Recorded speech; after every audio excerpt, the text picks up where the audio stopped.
Revenu d'un prêt du Milan AC où il avait brillé la saison passée, le milieu offensif Brahim Diaz peine à s'imposer comme un titulaire en puissance dans les rangs du Real Madrid. Apparu à seulement 119 minutes de jeu, le joueur de 24 ans envisagerait un nouveau départ cet hiver.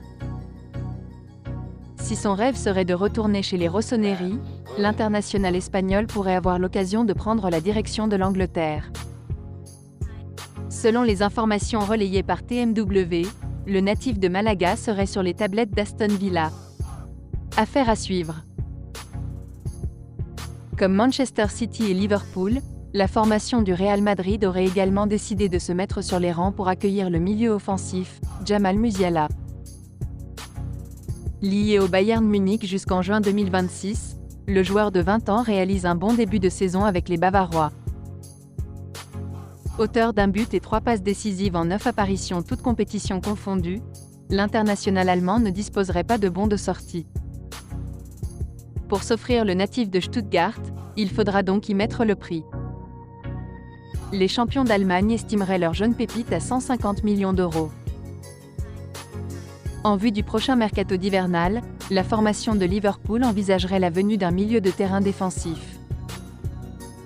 Selon les informations relayées par Team Talk, les Reds suivraient la situation de Calvin Phillips. Actuellement à Manchester City, le joueur de 27 ans dispose d'un contrat jusqu'en juin 2028.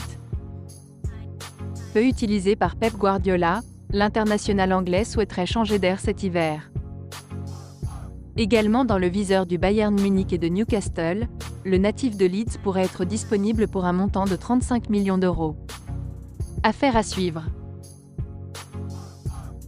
En grande forme avec le FC Barcelone, Joao Félix 3 matchs et 2 buts en Ligue des Champions cette saison, s'est fait une belle frayeur ce mercredi. Le milieu offensif qui semblait souffrir d'une blessure musculaire, a dû sortir à la 75e minute du match de Ligue des Champions face au Shakhtar Donetsk. Le Portugais pouvait craindre un gros coup dur avant le Classico samedi contre le Real Madrid. Mais d'après le Mediasport, le joueur prêté par l'Atlético Madrid ressent simplement une douleur suite à un coup. De l'autre côté, la Copé et la Cadena Ser ont vite annoncé que Joao Félix souffrait plutôt d'un coup et de simples contusions, qui ne remet pas en cause sa participation au choc de samedi. Un verdict confirmé par le joueur lui-même, qui sera bien là lors du Classico samedi. Son absence aurait fait mal au Barça, dont l'infirmerie soigne actuellement Jules Koundé, Frenkie de Jong, Pedri, Rafinha ou encore Robert Lewandowski. Está bien, está un poco cargado los abductores por el campo que era un poco blando, pero nada especial, va a recuperar. Ya está bien, está un poco cansado como todos, pero esto es normal. Creo que sí, ha vuelto a su mejor nivel, ha marcado un gol, ha dado 2 asistencias, entonces creo que se puede decir que ha vuelto y ha vuelto bien. Creo que ha marcado la diferencia en el partido de hoy con las asistencias a Rodri, a Bellingham y con el gol que le han anulado por muy poco.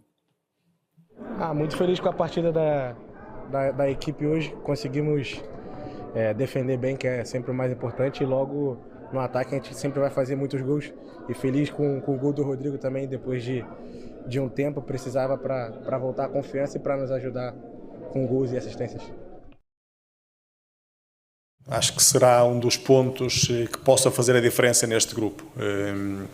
Ainda que os confrontos diretos são muito importantes, tendo em conta aquilo que é nesta altura o facto de termos 3 pontos, assim como o Nápoles também o tem, mas a verdade é que poderão estes jogos com o Real Madrid fazer a diferença no final, daí eu dizer que era importante para nós amanhã, porque de facto acabamos por ter, ou estarmos a meio desta fase de grupos, sendo que teremos ainda 2 deslocações e teremos então só União de Berlim aqui em casa, mas acredito que esse poderá ser um fator determinante para fazer a diferença na qualificação.